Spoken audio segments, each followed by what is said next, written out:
Hi students, now we will go to derivative of the complex function. So the derivative of complex function.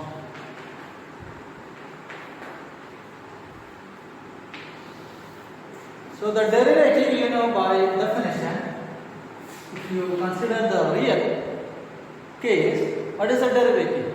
For example, if you have a function f of x, you have a function f of x, then what would be the derivative of this f of x?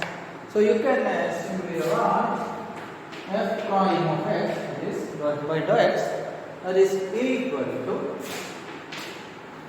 limit x delta x tending to 0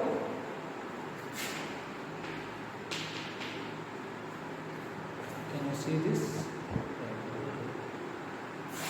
f of x plus delta x minus f of x divided by delta x. So this is a definition of the simplest definition of derivative in the case of real function f of x. So in the same fashion, you can define the derivative of a complex function like this: f prime of z is equal to limit delta z tending to 0 f of z plus delta z minus f of z divided by delta z. So this is the definition of derivative in the case of complex. This is the real case and this is the complex. Now again, the issue what we addressed while you are saying the limit, we have the same issue in the case of derivative as well, because delta z tending to 0 means you may have delta x tending to 0 by keeping delta y is equal to 0, or you may have delta y tending to 0 by keeping delta x equal to 0. So both cases are possible since delta z is equal to delta x plus I delta y. So delta z tending to 0 means delta x tending to 0 or delta y tending to 0 by keeping the others equal to 0, or maybe both are tending to 0. So you can choose different path. So and what about the f? Your function f. This you can write it as u plus iv. Delta f of z is equal to u of x1 plus iv of x2, because that is why this is called a complex function. Okay, and delta f is equal to delta u plus I delta v. Delta u plus I delta v.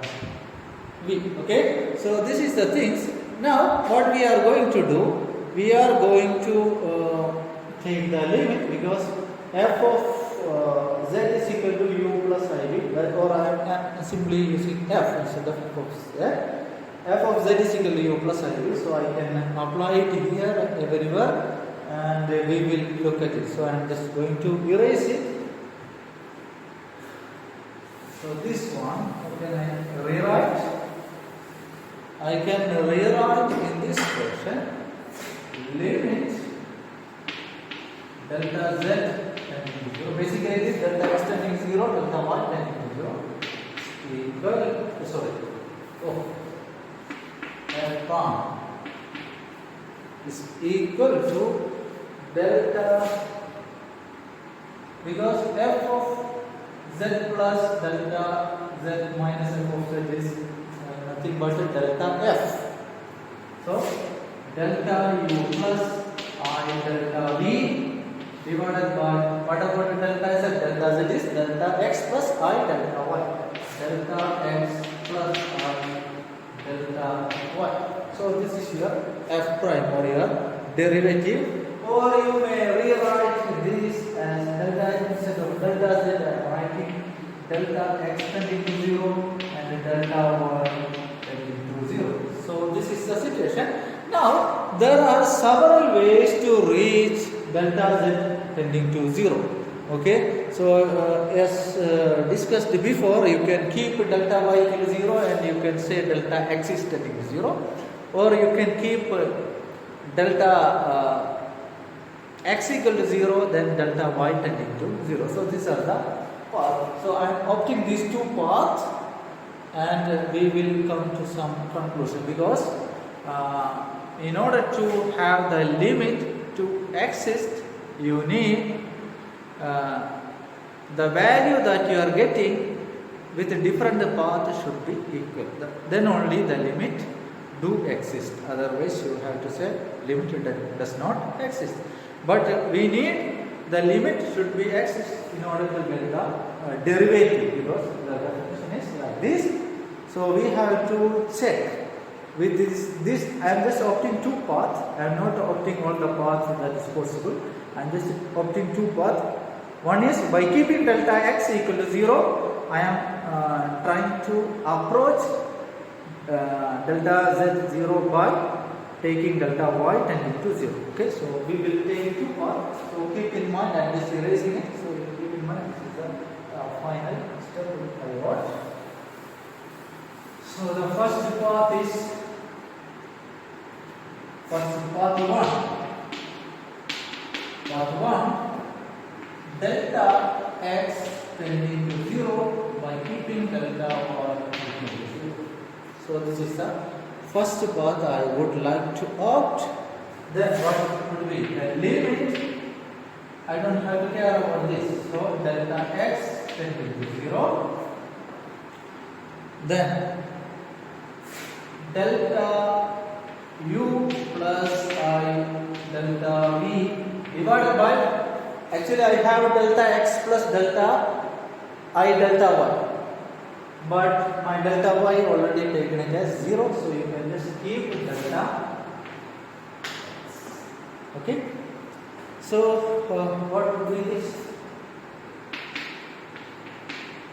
So this is equal to, I can split it, that is limit delta x tending to 0 delta u by delta x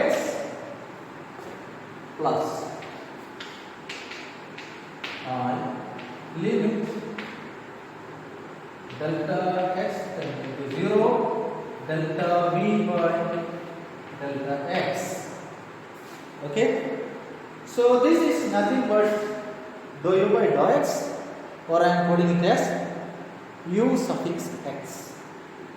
This is by definition, because I already told the definition of derivative, that is limit delta x tending to 0 delta u by delta x is nothing but dou u by dou x. So I am just putting it as u suffix x. You have to keep in mind, this means dou u by dou x. This is for my simplicity, I am using this. And this is delta x tending to limit delta x tending to 0 delta v by delta x is nothing but dou v by dou x. So that I am holding it as vx. Okay, so this is the expression in path 1. Now I am going to path 2. Can you see me? I hope you can see. I hope you can see this. So the path 2, I am opting delta y tending to 0 by keeping delta x equal to 0. Again, I am going to write the expression for prime. Prime is equal to delta limit. Now I don't have to look at the delta x. I just look at delta y.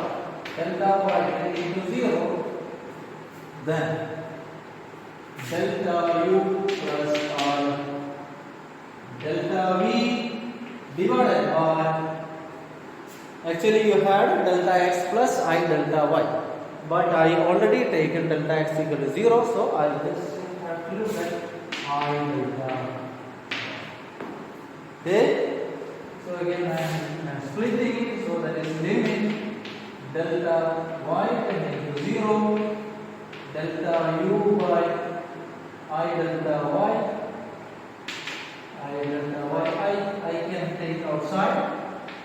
So this I, if I multiply and divide by I, that what you will get? You will get minus I here, because on the numerator 1I and denominator I into I give you minus 1, so you will get minus I from the numerator, plus here limit delta y tending to 0.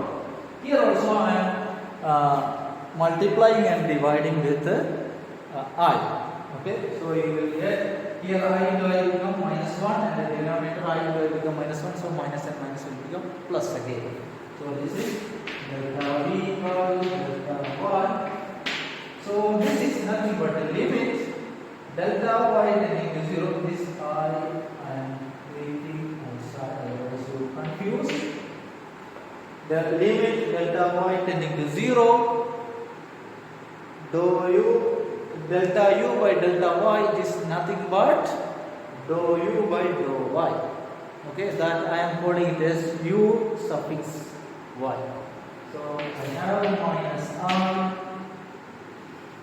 u suffix y, and second one will be the same fraction v1. So I got v1 minus I into u1. Now, in order to have a derivative, that means you should have the limit to exist. So that means both should be equal. This and this should be equal. What you got after applying the limit, the output should be equal. So we are going to get the condition. Okay, we are going to get the necessary condition for a derivative to exist for a function from this. That is, this f prime should be equal to this f prime, and I am just writing from the path 1 and path 2, ux plus I vx should be equal to v1 minus I u1.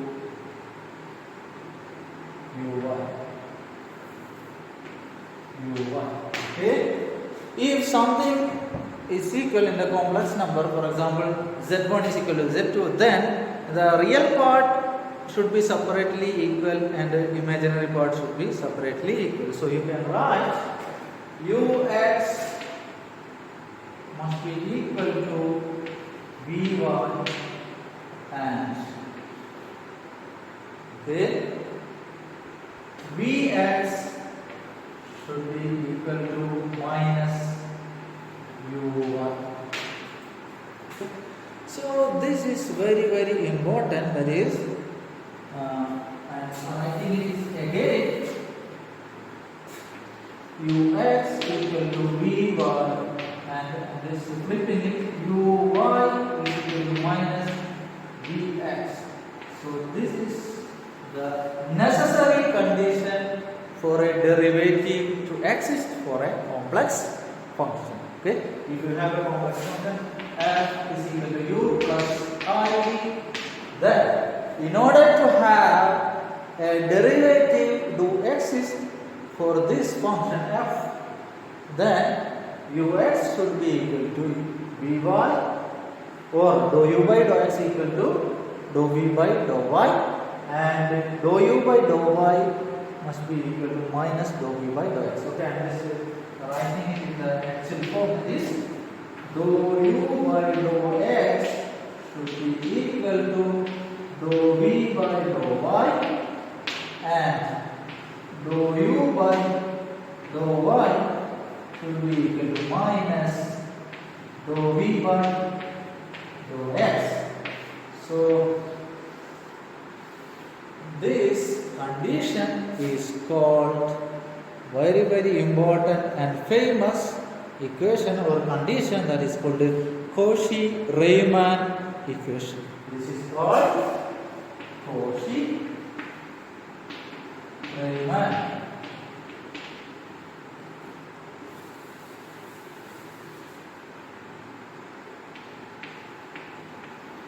equation. So in simple words, this is CR equation. So keep in mind, this is a very important, and if you have a function f of z, and if the function has a derivative, that means it obeys Cauchy-Riemann equation. So that is very important. You will use it at many places throughout in the complex theory. You need this Cauchy-Riemann condition and Cauchy-Riemann equation. So this is the necessary condition, but it is not the sufficient condition. It is a necessary condition. Okay. So sufficient condition I will discuss later on. What is the sufficient condition? So, but this is a necessary condition to have a derivative for a complex function. So after that we will go to some of the other important thing that we call this analytic function. Analytic function means I will give you the details. It is actually coming from this thing.